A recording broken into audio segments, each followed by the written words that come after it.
Good morning student. आज हम मुंशी प्रेमचंद्र की कहानी दो बेलों की कथा के बारे में पढ़ रहे हैं। पिछले वीडियो में हम छुरी और काची ने बेलों को अपने साले के यहाँ पे भेज दिया था और बेलों को वहाँ से वापस वो बेल भगकर आ गए थे। आगे क्या दृश्य बनता है उसी में हम आगे चर्चा करते हैं। छुरी बेलों को देखकर स्नेह से गदगद हो गया। गदगद यानी खुशी होना। दौड़कर उन्हें गले लगा लिया। प्रेमा आलिंगन और चुंबन का वह दृश्य बड़ा ही मनोहर था। घर और गांव के लड़के जमा हो गए और तालियां बजा बजा कर उनका स्वागत करने लगे। गांव के इतिहास में यह घटना अभूतपूर्व न होने पर भी महत्वपूर्ण थी। बाल सभा ने निश्चय किया दोनों पशु वीरों के अभिनंदन पत्र देना चाहिए। कोई अपने घर से रोटियां लाया, कोई गुड़ और कोई चोकर, कोई भूसी लेकर आया। यहाँ पर ये घटना गाँव के लिए एक अद्भुत नहीं है कि बैलों को अगर बेच दिया जाता है या किसी को दे दिया जाता है तो वापस लौटकर अपने घर पर वापस आ जाते हैं, यानी पुराने मालिक के पास आ जाते। फिर भी गांव के बच्चे बड़े गदगद हुए और खुश हुए कि देखो ये बैल वापस अपने घर पर लौटकर आ गया है। तो उनको लिए उन्होंने एक पत्र, प्रशंसा पत्र देने के रूप में। अब बैलों को प्रशंसा पत्र कैसे देंगे हम, यानी कि बैलों को प्रशंसा पत्र देने का मतलब कोई रोटी लेके आया, गुड़ लेके आया, कोई चोकर यानी जब हम आटा जो छानते हैं ना उसके ऊपर का जो रहता है उसे चोकर कहा जाता है। भूसी लेकर आ गए।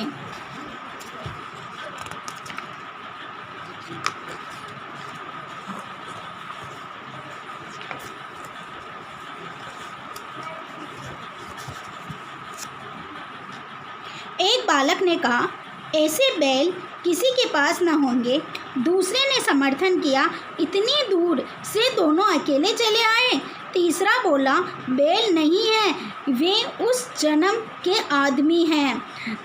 इसका प्रतिवाद करने का किसी को साहस न हुआ। छुरी की स्त्री ने बैलों के द्वार पर देखा तो जल उठी। अब छुरी की जो पत्नी थी, जब उसने देखा कि बैल उसके द्वार पर खड़े हुए हैं और वो वहाँ से भगकर आ गए हैं, उसके साले के यहाँ के घर से वापस भगकर आ गए हैं, तो वो जल भून गई, यानी कि गुस्सा आया उनको, बोले बैलों के ऊपर उसको गुस्सा आया। बोली, कैसे नमक हराम बैल हैं कि एक दिन वहाँ काम न किया, भाग खड़े हुए। नमक हराम यानी कि ये एक मुहावरा है। नमक हराम बैल हैं, मालिक का कर्ज पूरा नहीं करने वाले हैं, जो कि मालिक के द्वारा जो खिलाया पिलाया जा रहा है उसके बदले कोई काम नहीं कर रहे हैं, और भगकर वो वापस आ गए। छुरी अपने बैलों पर यह आक्षेप न सुन सका, नमक हराम क्यों है, चारा दाना न दिया होगा तो क्या करते।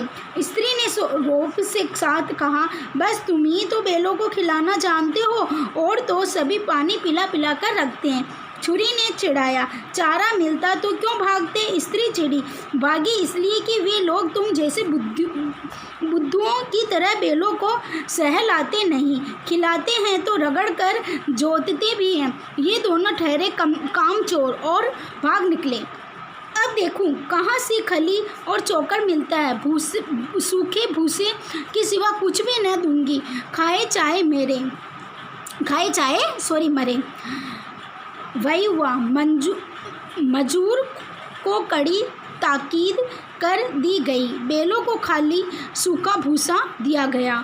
मजूर यानी जो मजदूर था उसको सख्ती के साथ कह दिया गया कि बस खाली भूसा ही देना।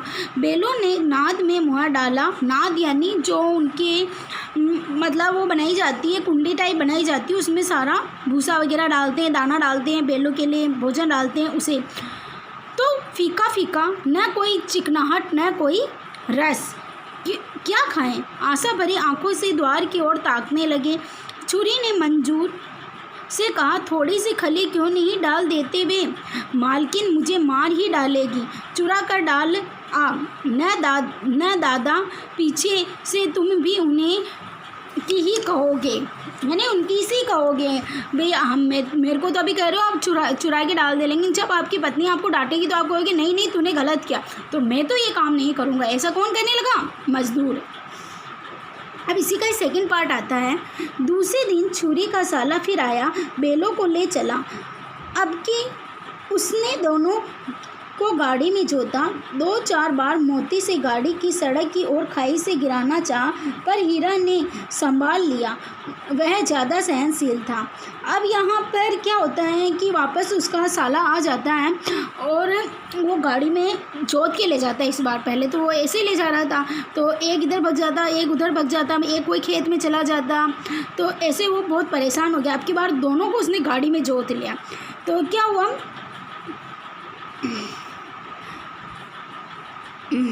एक जो हीरा जो था ना, उसने उस बैल को संभाल लेता। दूसरा वाला जो बैल था वो गाड़ी को खाई में गिराना चाहता, तो हीरा उसे संभाल लेता था। संध्या का समय घर पहुंचकर उसने दोनों को मोटी रस्सियों से बांधा और कल की शरारत पर मज़ा चखाया। फिर वही सूखा भूसा डाल दिया, अपने दोनों बैलों की खली चूनी सब कुछ दी। अब उसने क्या कहा, अपने जो बैल थे उनको तो खली चूनी सब कुछ दी, और जो हीरा वगैरह थे ना जो दोनों बैल, उनको कुछ भी नहीं डाला उन्होंने, और क्या सूखा चारा डाल दिया। दोनों बैलों को ऐसा अपमान कभी न हुआ। छुरी इन्हें फूल की छड़ी से भी न छूता था। छुरी काची थे ना, छुरी जो पुराना मालिक था वो उसे मारता भी नहीं था। उसकी टिटकार पर दोनों लड़ने लगते थे। यहाँ मार पड़ी, आहा सम्मान की व्यथा तो थी, उस पर मिला सूखा भूसा। नाथ की तरफ आंखें तक न उठाई। दूसरे दिन गया ने बैलों को हल में जोता, पर इन दोनों ने जैसे पाँव न उठाने की कसम खा ली थी। वह मारते मारते थक गया, पर दोनों ने पाँव न उठाया। एक बार जब उस निर्दयी ने हीरा के नाक पर खूब डंडे जमाए तो मोती को गुस्सा काबू के बाहर हो गया। अब हल लेकर भागा। हल, रस्सी, जुआ, जोत सब टूट टाट कर बराबर हो गए। गले में बड़ी बड़ी रस्सियाँ न होती तो दोनों पकड़ाई न दे पाते। अब क्या होता है कि ना, अब उन दोनों को बहुत मार रहा था, तो यहाँ पे हीरा को उसने बहुत मारा, तो मोती को बड़ा गुस्सा आया। उसने क्या किया, जो रस्सी में हल जोत रखा था उसको ही लेकर भाग गया। और लेकर भागने से क्या हुआ कि अगर ऐसा नहीं होता ना तो सारे हल वगैरह तो टूट ही गए थे, और साथ में वो दोनों भाग भी जाते, लेकिन उनकी मोटी मोटी रस्सियाँ थी, इस वजह से वो पकड़ में आ गए। हीरा ने मूक भाषा में कहा, भागना व्यर्थ है। मोती ने उत्तर दिया, तुम्हारी तो इसने जान ही ले ली थी, अब की बड़ी मार पड़ेगी। पढ़ने दो, बैलों का जन्म लिया है तो मार से कहाँ तक बचेंगे। गया 2 आदमियों के साथ दौड़ा आ रहा है, दोनों के हाथों में लाठियाँ हैं। मोती बोला, कहो तो दिखा दूँ कुछ मज़ा, मैं भी लाठी लेकर आ रहा है। हीरा ने समझाया, नहीं भाई, खड़े हो जाओ, मुझे मारेगा तो मैं भी 1-2 को गिरा दूँगा।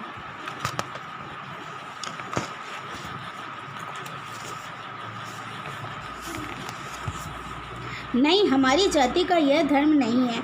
मोती दिल में ऐंठ कर रह गया आ पहुंचा और दोनों को पकड़ कर ले चला।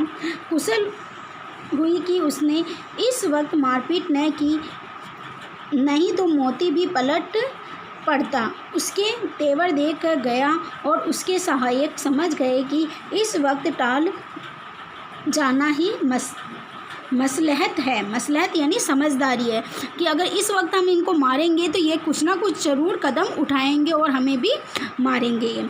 आज दोनों के सामने फिर वही सूखा भूसा लाया गया। दोनों चुपचाप खड़े रहे। घर के लोग भोजन करने लगे। उस वक्त छोटी सी लड़की 2 रोटियां ले लिए निकली और दोनों के मुँह में देकर चली गई।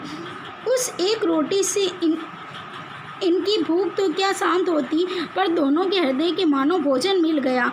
यहाँ भी किसी सज्जन का वास है। लड़की भैरों की थी और उसकी माँ मर चुकी थी। सौतेली माँ उसे मारती रहती थी, इसीलिए इन बैलों से उसे एक प्रकार की आत्मीयता हो गई थी। आत्मीयता यानी लगाव हो जाना। दोनों दिन भर जोते जाते, डंडे खाते अड़ते, शाम को थान पर बांध दिए जाते और रात को वही बालिका उन्हें 2 रोटियां खिला जाती। प्रेम के इस प्रसाद की यह बरकत थी कि दो गाल सूखा भूसा खा कर भी दोनों दुर्बल न होते थे, मगर दोनों की आंखों में रोम रोम में विद्रोह भरा हुआ था।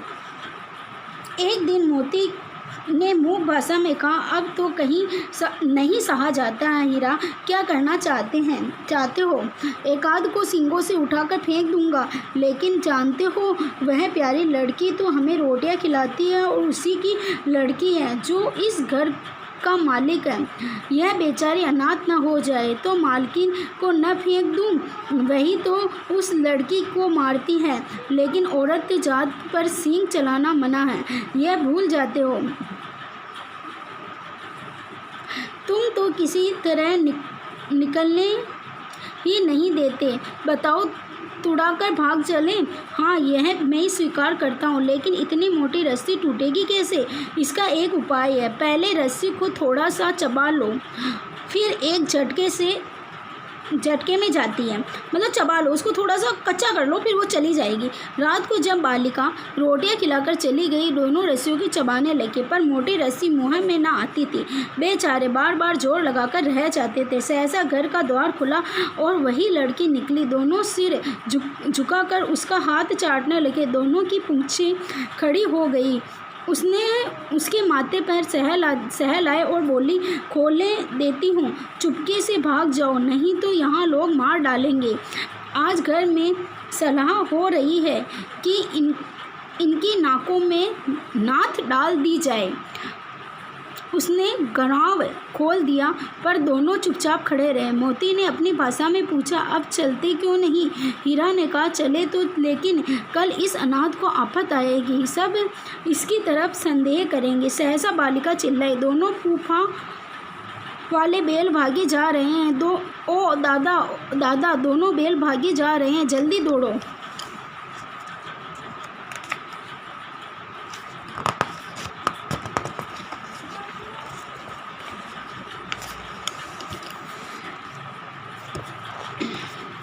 गया हड़बड़ाकर भीतर से निकला और बैलों को पकड़ने चला। वे दोनों भागे।